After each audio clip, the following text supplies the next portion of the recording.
give a pop-up on your end. All right. So for practice today, we are going to do a few sun salutations, which, I don't always, we do all the postures that are part of a sun salutation. The sun salutation is a series of about 6 postures.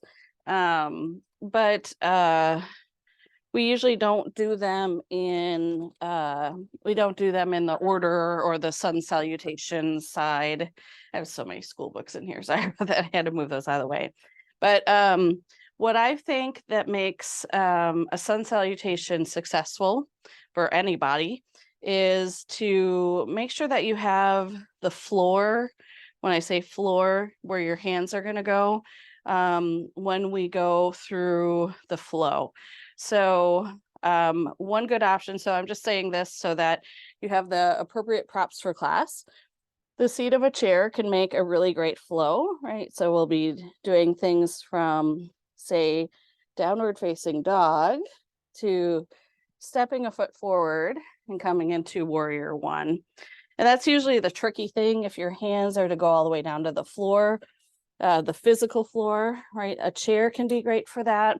If you don't have a chair or you don't think you want to use a chair as a prop, the other recommendation or suggestion I would have is to have a pair of blocks. And so same thing, you'll be going, the tricky part of the sun salutation is from down dog to stepping that foot forward and then rising up. So as far as prop setups, of course, you don't need any props, but usually what smooths out the challenges that comes with sun salutations is to elevate your floor, or that's why I like to call it, is elevating. So just giving you a moment to set that up, and then we'll go ahead and center. So as you settle in, it looks like everybody's kind of back on screen. I just want to make sure you had access to the props that you needed. Go ahead and start to find a comfortable place to follow your breath. You could close your eyes if you'd like.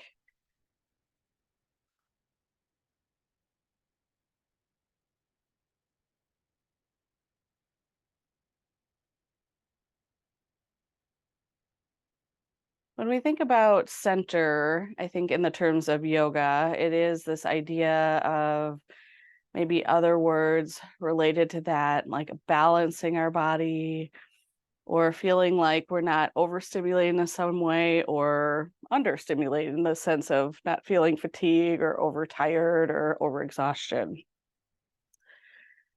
And so I think sometimes what can knock us off center is not that we observe where we are at in our bodies, but that we place some type of judgment around that almost instantly. Our brains go so quickly to not only notice what we notice, but to have some thoughts and ideas about that.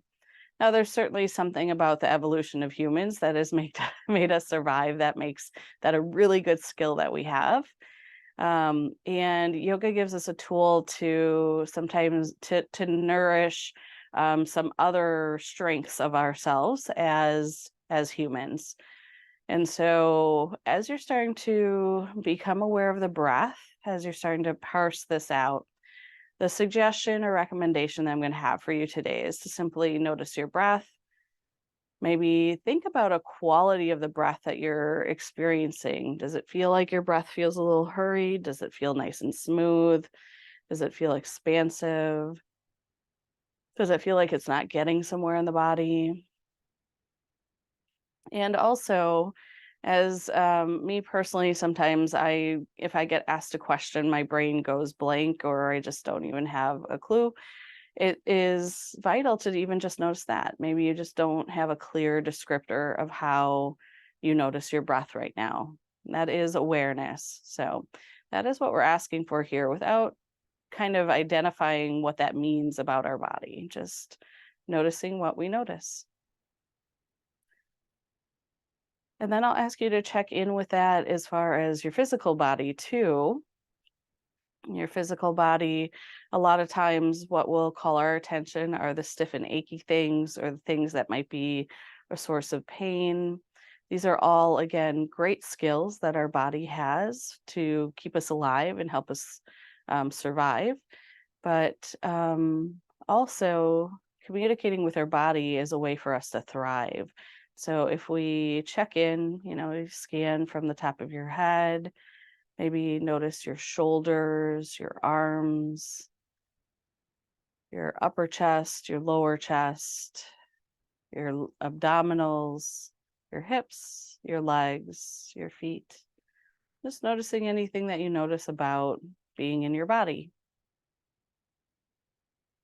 A breathing, physical body.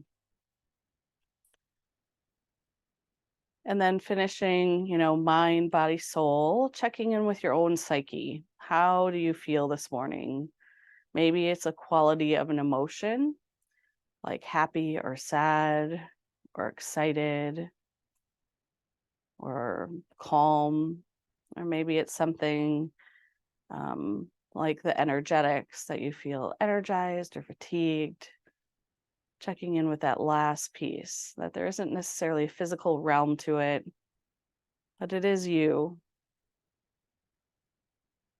Just knowing that that is how you're arriving today means that you are human and you are alive, and that is all we need. Nothing else about the judgment or experience of what those things mean, just that we are here.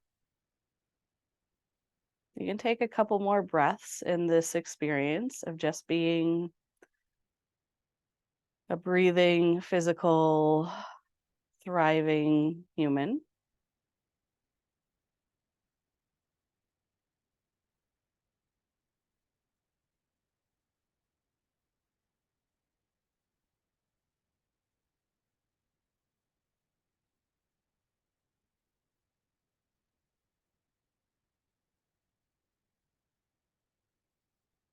Now, let's start to set up for our first movements. So, if you're going to come to tabletop for cow-cat pose, you might start to blink the eyes, move around a little bit before heading there. Cow-cat pose can be done from a seat. And if you are practicing, what I was talking about, elevating um, your floor, if you will, you could set that up right now. So cow-cat pose, again, you can do from the seat because it is a spinal articulation, but you can also do it from tabletop. And so you could add padding underneath your knees if you need. Again, if you might be elevating your floor, you could also do that at this time just to kind of get used to having the floor elevated. If you're doing that from the chair, usually what that means, because I know this looks a little different, is you would come up to your feet and you do cow-cat pose from standing with the hands to the seat of the chair. Okay. And then let's start to move through the spine, whether you're on tabletop or hands to the seat of the chair. Let's inhale to lift the heart up for cow pose. Exhale, curl and round for cat.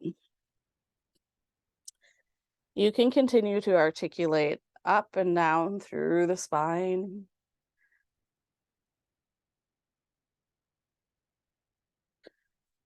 You might find that it feels good to move around to the sides.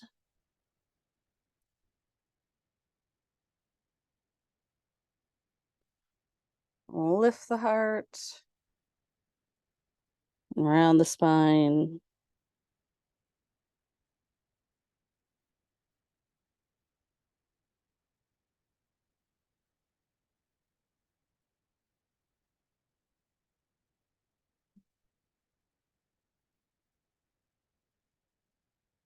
Then eventually come to a neutral tabletop, so flat back. And then we're going to get up to the feet. So if you're in a tabletop, you might bend the elbows a little bit so the shoulders feel nice and strong, and then start to lift those hips up high and back. If you are doing it from something like a chair, you just step the feet away from the chair and send the hips back over the heels. Now you can always bend at the knees as much as you need to get the spine nice and long, and you might pedal through the feet.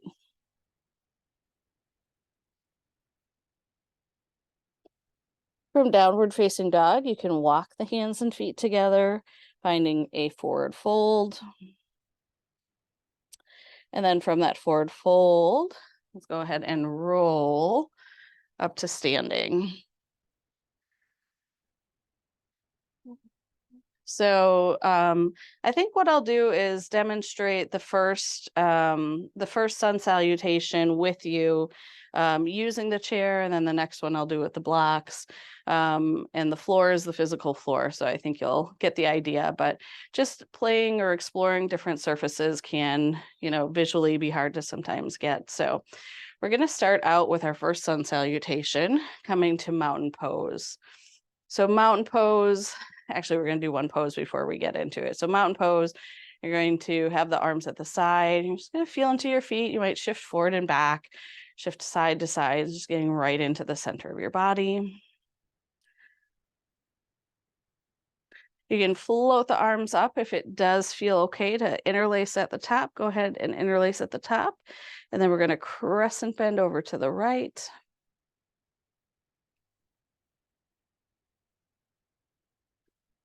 Come back to center and over to the left.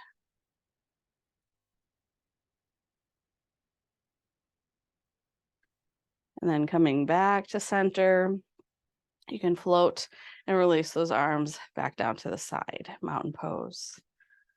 All right, so setting up for our first, we'll do like a half sun salutation, then get into the full salutation. So mountain pose, you begin with the arms at the side, just as we've done. On an inhale, you're going to reach the arms up to the sky, just as the name suggests, a sun salute.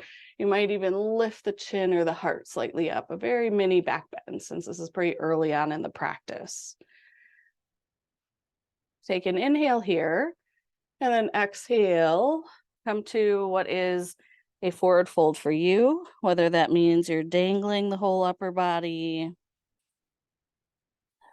whether it means you're a little higher. You can always bend into the knees to create room for the hamstrings if needed. Now, halfway lift, this is the idea that your spine becomes a tabletop. I like to think of it this way. If you press the hands into your shins and glide them up like you're sculpting clay, you'll bring them up to either about the kneecaps or the top of the thighs so that your spine comes completely flat, that you could balance a glass of water on your back. It's from here you'll find your connection to the floor. So again, I can very easily bring my hands to the chair without rounding the spine.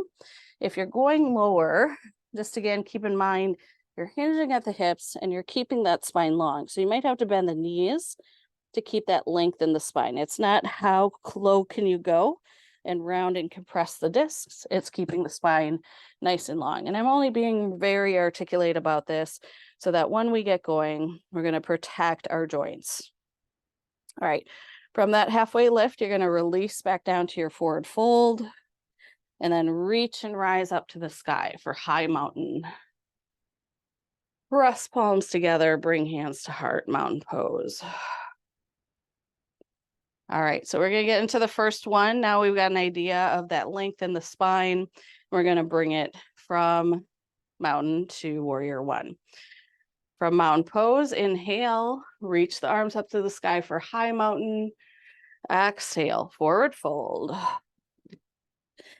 Inhale, halfway lift, and place your hands onto your floor. Again, seat of chair, 2 blocks, or the floor.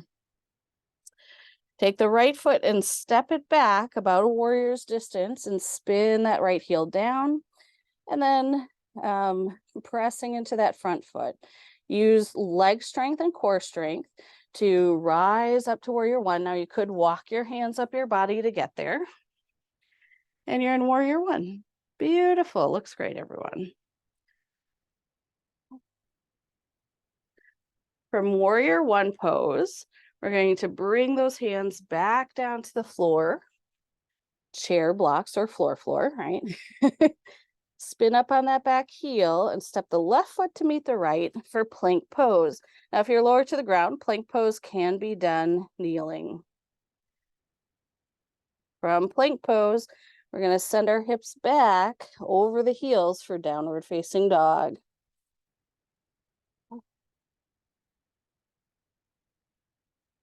Now, looking forward, you're going to step your right foot forward. That's that tricky one that makes transitions hard, in my opinion, in doing sun salutations. Stepping that right foot forward, you can spin the left heel down, bend into that knee, and start to rise up, warrior one.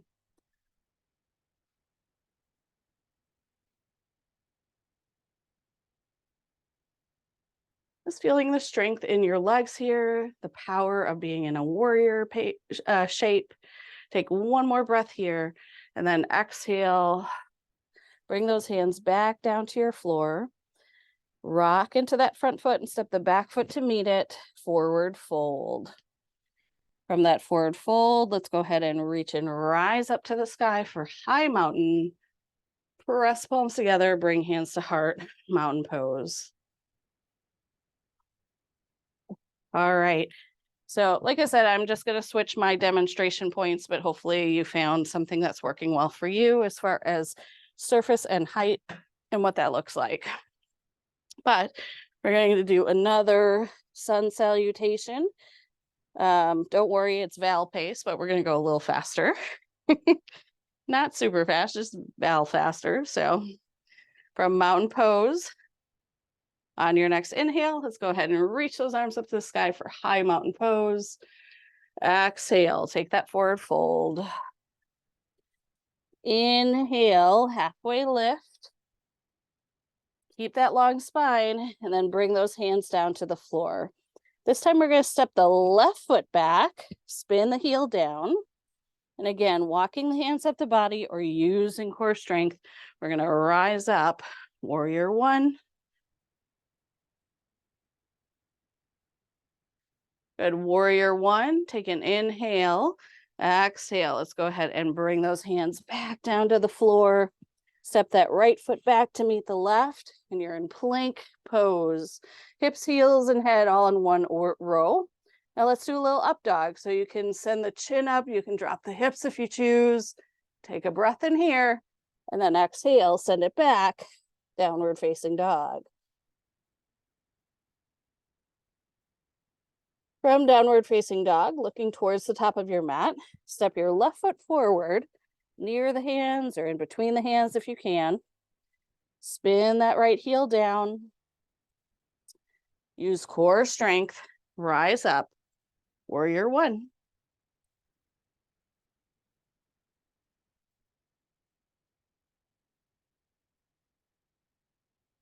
Good. Take one more inhale here. Exhale, we're going to float back down to our floor. Hands come to that surface. Bring the right foot to meet the left. So you're in a forward fold. You can round the spine. And then on your next inhale, let's go ahead and roll and reach up to the sky. High mountain. Press palms together. Bring hands to heart. Mountain pose. All right, we are going to do one more sun salutation. And so the first one that we just did is sun salutation A. There's not going to be a test, so you're fine. But also, sun salutation B is a few less steps, but also in some ways a little bit more heat building. So if you're already a little warm, sun salutations are designed to warm the body. So you're doing the sun salutation properly. So sun salutation B, we begin with mountain pose once again. This time, as you float the arms up to the sky for high mountain, you begin to bend into the knees and sink into chair pose. Now, if this doesn't feel great for your spine, go ahead and bring hands to heart. That might feel a little bit stronger for you. From chair pose, you're going to keep that straight spine as you hinge forward from the hips getting low, low, low, and then eventually getting your hands to your floor, whether that's the chair, the blocks, or the floor. Still want that nice straight spine. Step the feet back into your plank pose. Plank pose, we're going to go ahead and lift for upward facing dog. And then using core strength to pull it back, downward facing dog. I find sun salutation be kind of fun because here, whether you want to walk the feet back up towards your hands or do little bunny hops or one big hop, begin to bring your feet back up to the top of the mat, forward fold, and then reach and rise up to the sky, high mountain pose, sinking into chair pose. Press palms together, bring them to the heart, and then push through the heels and rise up. Mountain pose. Yeah, sun salutation be a little quicker, a little faster, but also a little bit more heat building because we use all of those leg muscles. All right, so if you did have a prop in front of you that you were using, then you can get it off to the side for now if you'd like. If it makes sense for you to grab a drink of water, just do something else for a moment. I always kind of enjoyed or appreciated my mentor that I went through teacher training with, basically said, if you can do 3 sun salutations, you can do 108. 108 is an auspicious number in yoga. It means infinity. It's, if you've ever seen malas or even prayer beads, have 108. So it's a sacred number. So sometimes when the seasons change, and boy, does it look like fall out there now, right? It can be helpful to move with the season by using a sun salutation to get there. So hopefully that was useful for you. Now we're going to wrap up what we started with our month coming into the 3 bandhas. It's okay if you haven't practiced with me each week. We dedicated to Mula Bandha, Uddiyana Bandha, and Yalandhara Bandha this month. So Mula Bandha is your pelvic floor, base of the torso muscles, and the lower abdominal muscles. And so to engage those, it's not just an action of squeezing the muscles, although if you can, engage that Mula Bandha. And it's also sort of a draw upward, right? So it's scooping the belly not only in, but slightly up. Uddiyana Bandha, this is at the diaphragm area. Think of this as if you're doing a baby standing crunch, right? So you're going to engage now the upper abdominals, and you're going to keep everything kind of drawn in and firm. And then that final piece is Yalandhara Bandha. You take that chin, draw it in and down towards the chest. So now it should feel like energetically why we do this is to hold or lock the energy in, right? We just built a lot of energy and heat in the body. It should feel like it kind of is like soda that has a cap on it and you're maybe shaking it a little bit. Should maybe feel a little bit of pressure. You should still be able to breathe because there's still the gases in that bottle, right? And it should feel like it's just kind of containing something that's brewing, right? To release the bandha, you lift the chin, you relax the belly muscles, upper and lower, and maybe you just do some gentle movements, right? So if that wasn't a big wow thing for you, we're going to incorporate the bandhas a little bit more into our next work. And so I talked about the 3 separate ones. When we do all 3 together, it's called Maha Bandha. Maha, M-A-H-A, in Sanskrit is translating to mother. So it's the mother bandha. You know, we use mother for other words too in this language. It means, you know, incredible. So anyway, so, you know, mother, whatever.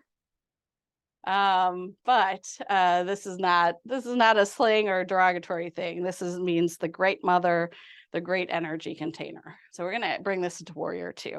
Bring your hands to heart center. Go ahead and shift over into your right foot a little bit more than your left. And then let's go ahead and take a big step back with that left foot. Bend into the front knee. And then you're opening up the arms front to back, warrior 2. Thinking about those bandhas, or if the energy thing just doesn't make sense to you, squeeze in through your core, right? Pelvic floor muscles, abdominal muscles, upper abdominal muscles, shoulders, lats, trapezius, all of those muscle groups, right? It can be completely a physical thing. Does not have to be about the energy centers. Feeling the strength in your leg muscles, holding here in warrior two, nice and strong. Let's go ahead and bring it into goddess warrior. So you're going to keep all of that strength, flip the right palm, reach it up and back.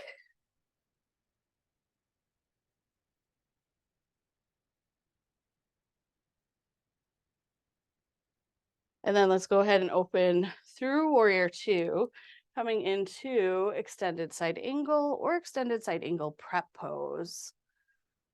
Good, everybody looks great.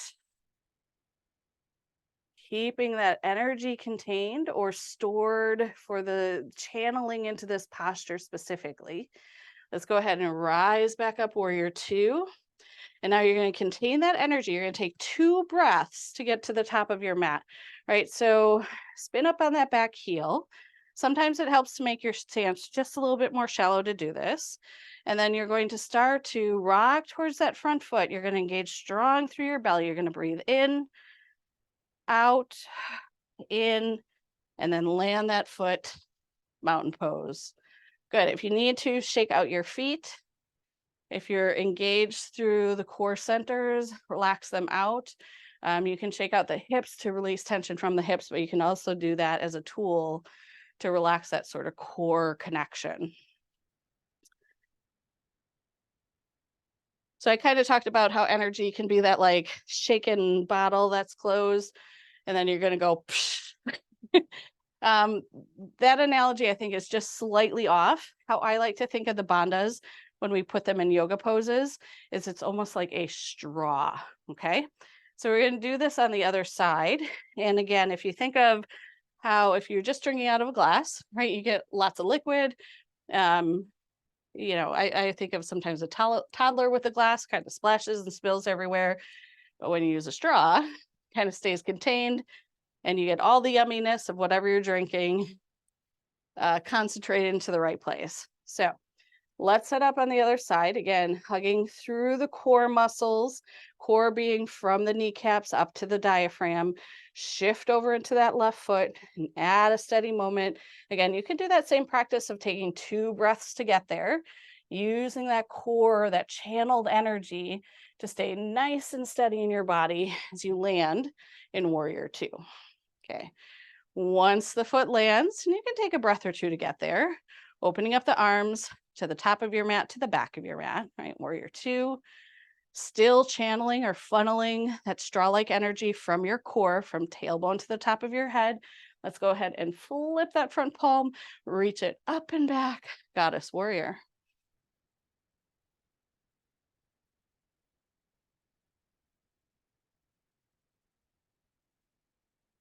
Let's open through warrior two, and then coming into extended side angle, feeling that core strength and center.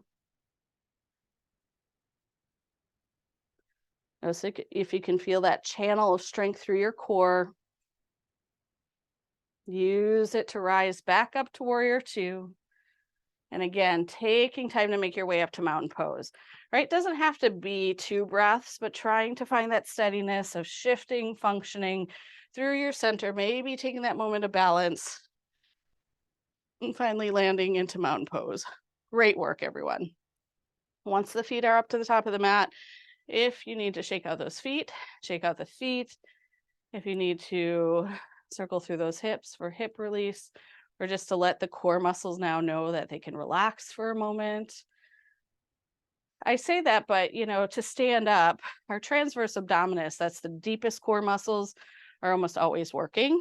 So to the point sometimes of overuse, and that's another reason why we can lose functionality in our walking, is that our core muscles just get fatigued because they're overused, but trying to relax the bandha work, if you will, for a moment.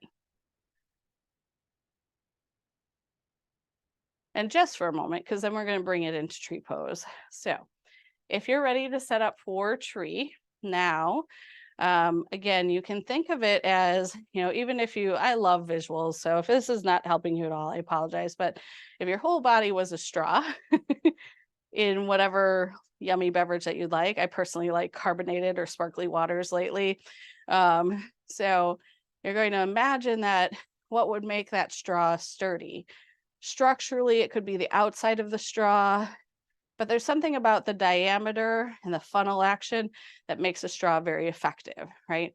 So when we bring this into tree pose, you're going to maintain the structure of the straw as you shift over into one foot, doesn't matter which one, and then and setting up your tree, whether you do a little kickstand here, whether you press to your inner calf, where you go higher, right? Find where you feel strength in your tree pose. And then expressing the arms how you would like. And as you're observing your experience in tree pose, the invitation here is to notice the wobbles and notice them not in the sense around, oh, I'm not good at balance.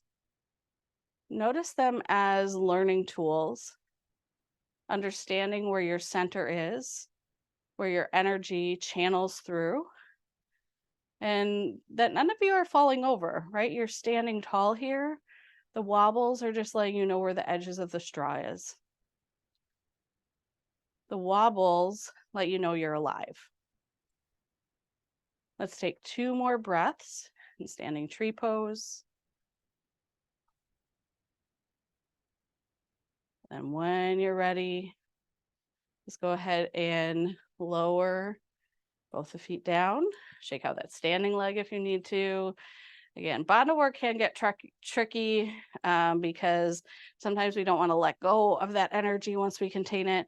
But if you're now back on both feet, try to relax core muscles, do some gentle sways. You can do a little dance, right? If you want to put some action moves to it or arm moves to it, but just try to shake things out and let the body rest in between. Because what also fortifies us and keeps muscles strong is that we give them time to recover. Like I talked about, our transverse abdominis doesn't get much rest unless we're laying down. And even then, sometimes we don't let go of the grip. So this is just kind of also a skill, learning how to let go. Setting up the other side when you're ready. Again, we're going to think of collecting, gathering, accessing that nice funneled straw action, whether you want to think of your body as a straw or the internal core of your body as a straw. Shifting over into your other standing leg, finding your tree pose, feeling the vitality within you, which are those little fluctuations of going side to side, noticing that you're not falling over, right? You have great energy and stability to stand up. You're breathing, whether it's your tree of life or you are the life. It can be a beautiful pose to practice. Let's take about 3 more breaths in tree pose. That's just an opportunity to challenge those fluctuations, lean into them if you want, and always coming back to that center.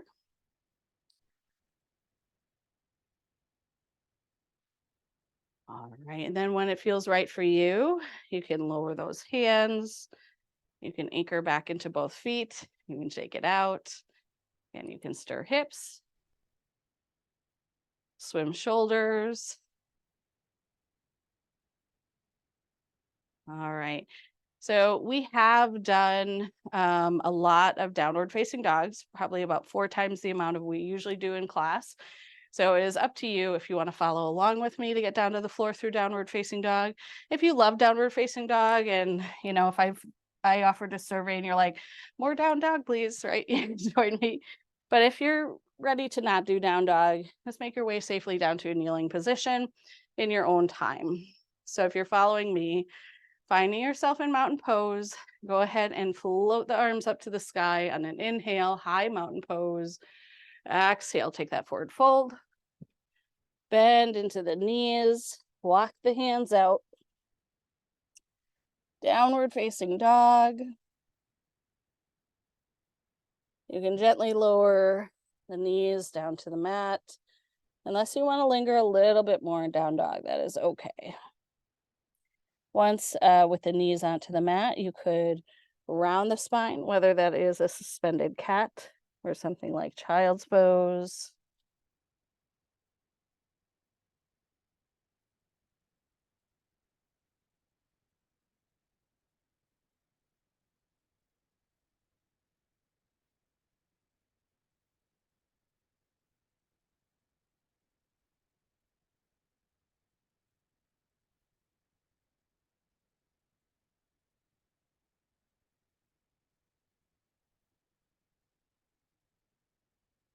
So I said we're coming to a kneeling posture or stance. You can always do camel pose from a seat if being on the knees is not a good option for you today. So kneeling stance, you'd come up onto the knees like they are your feet. And if you can, tuck those toes under if that puts some kind of pull or discomfort to the the feet, you don't have to. And so I think I have just one last sort of story for you. A lot of times I do almost think of like different body parts as like little cartoon characters. In fact, there is a cartoonist who does a heart and a brain and they have conversations. And so this is kind of where I think of this for camel pose. So if you bring your hands across your heart and the heart is just raw emotion and passion.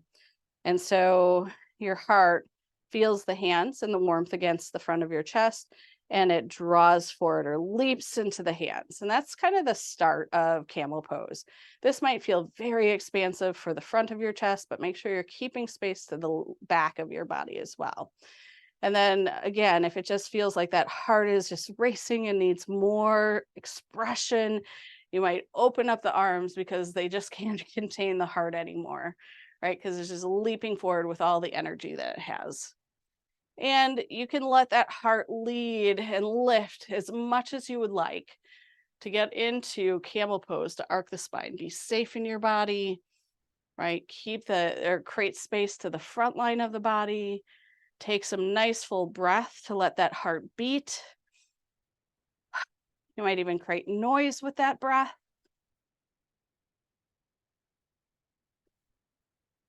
Of course, don't sacrifice any space to the back. Make sure you have space to the back and the front. Invite in 2 more breaths here in camel pose. Chin in and back. Good. 1 more breath here. And then use core strength to lift yourself back up to a tall spine. And then gently you can round the spine so you can walk those hands down to the floor, either returning to child's pose or that rounded cat.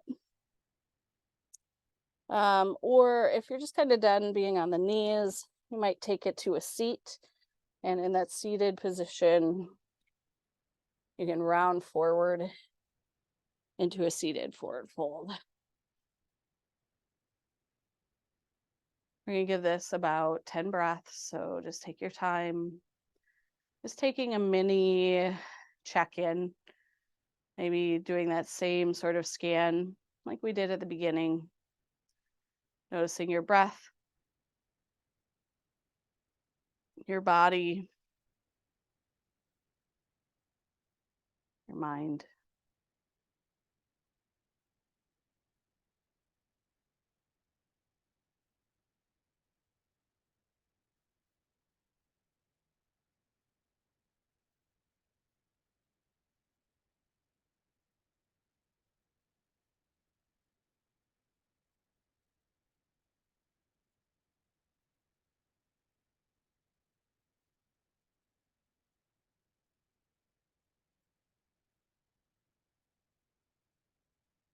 I would like to invite in our next posture, which will be a seated spinal twist.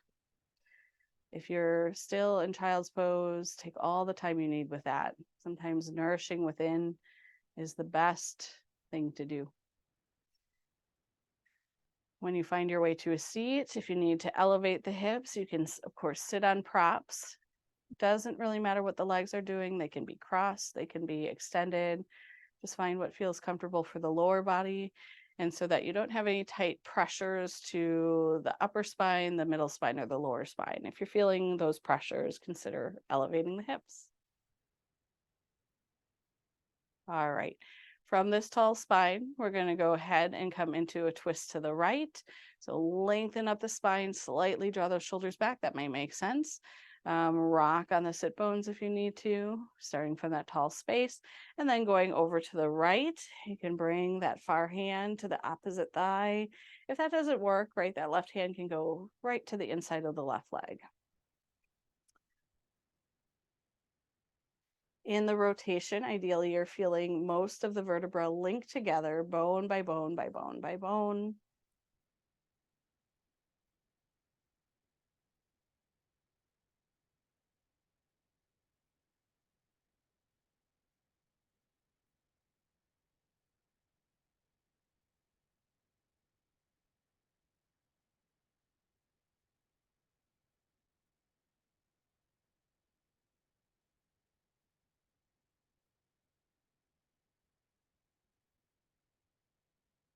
Just gently let the breath flow in and out. Notice the pace. Take one more inhale and then exhale, unwind to center, brightening up through the center, taking an inhale and then exhale. Let's twist open to the other side. Again, just checking in to see if each vertebra links, if it feels connected, or do you need to adjust the rotation ever so slightly to accommodate getting into most of the spine as you do a rotation? Being kind to your body, not pushing anything. Also not creating stagnation by not doing anything. Finding that nice little sweet spot in the center.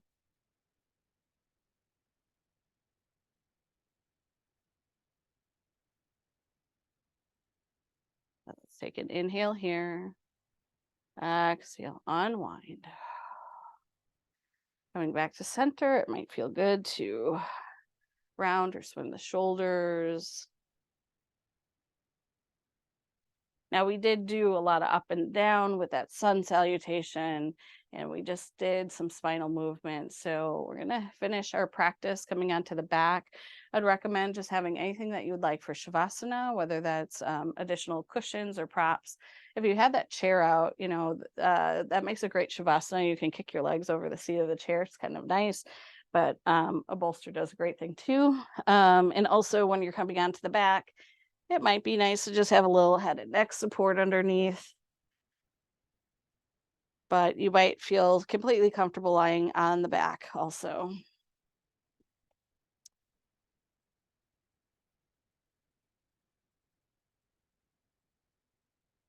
So I'd like to offer that we set up into reclined pigeon pose, or sometimes known as figure 4, and just getting into what we're trying to feel in the stretch.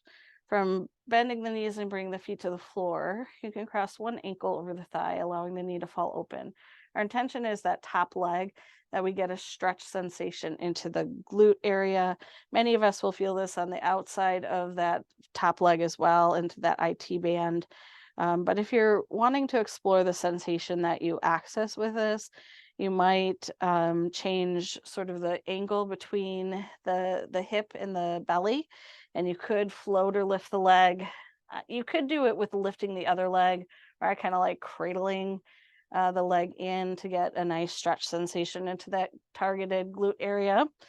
But again, you can kind of feel into what you need. More is not always better here. It's where do you feel stretch sensation, where you're not overly activating the core muscles, and that you're able to release some of the tensions, the tightness, and open up those hips. I'm going to stay here for about a couple more breaths. I always like to give a little bit of time in between the two sides. So we're going to go from this side to the other side with some type of pause in between. So if you need time to move and release the posture, you're going to go ahead and lower those feet. Maybe windshield wiper the legs or hug the knees in towards the belly and rock side to side. If you need a little bit longer time in the posture and you don't need much movement in between, you could also linger in pigeon pose for a couple more breaths.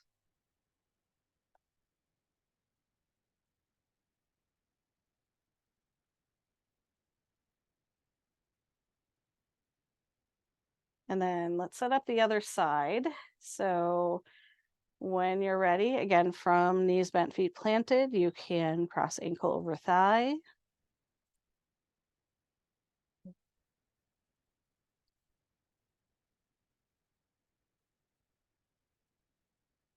You can keep the feet to the floor. You can draw that leg in.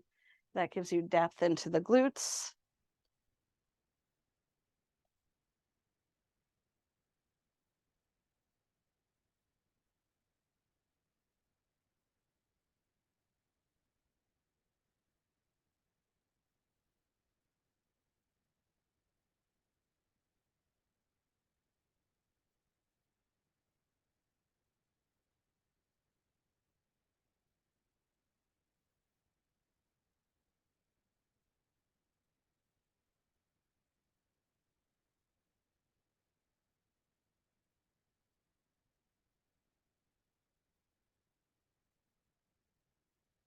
Taking about 2 more breaths here, knowing that again, you can certainly stay in the shape, in the stretch longer if it serves your practice.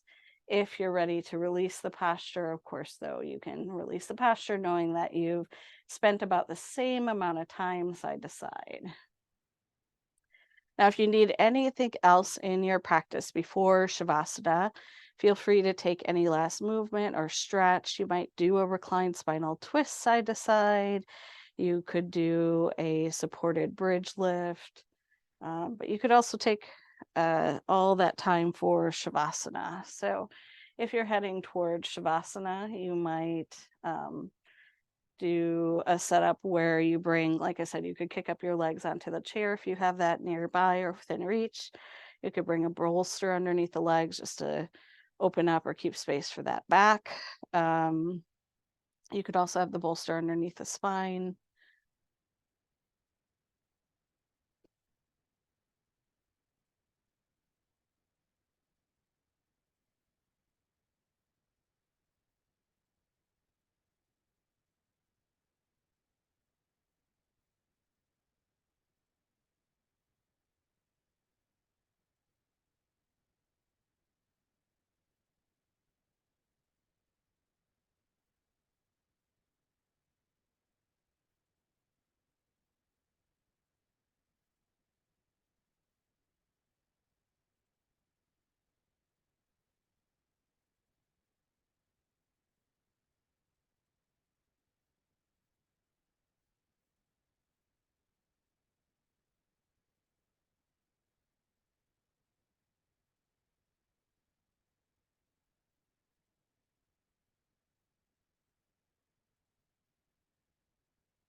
Know that you can continue to stay in Shavasana and just be. I invite you to do one more scan or check in with your body. After integrating all of the work that we did in our body today, moving of our muscles and bones along with our energy, how maybe checking in with how is this for you? Is there something that you notice in the way that your breath is right now? How about the overall sense of your physical body, muscles, bones, tissues, cells, and possibly even that head space? Do you have a sense of calm or renewal? And know that you can continue on in Shavasana or rest for as long as you need, especially if you know that that would serve your body. Also, if you feel a sense of stir and you want to bring in those movements, you might do something gentle to start, like rocking the head a little side to side or wiggling through fingers or toes. But take your time. There is no rush. You might find that adding movements feels good, rotating through wrists and ankles or bending elbows or knees.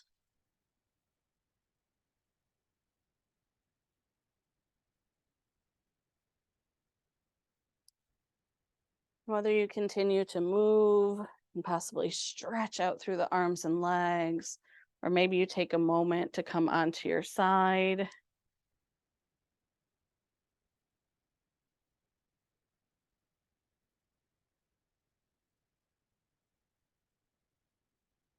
If there's a way in which you'd like to close out your practice for yourself, just taking a moment there. Of course, if there's a clear intention that you'd like to lead into your day with, please serve your body and your practice best by speaking that to your heart.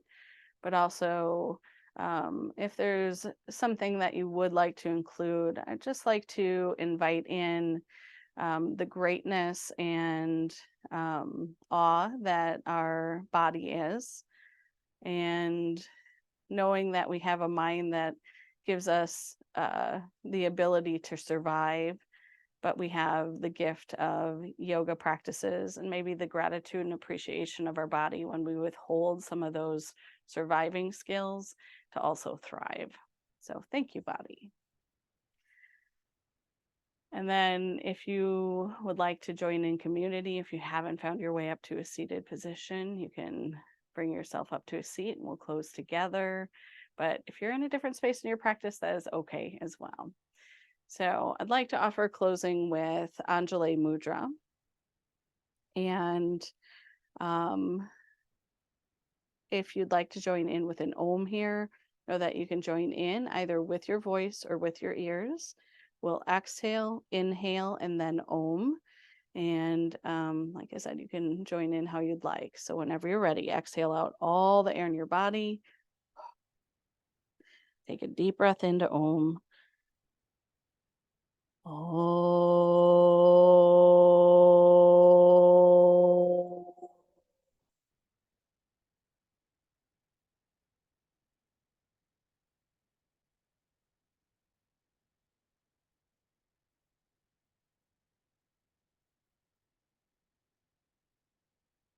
The light and the love within me honors and sees that light and love within you. Thank you for showing up.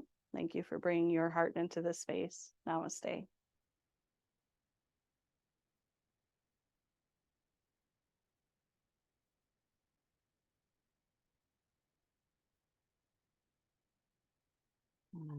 I will stay on if you need anything from me. For now, I will stop the recording and bring us back into group.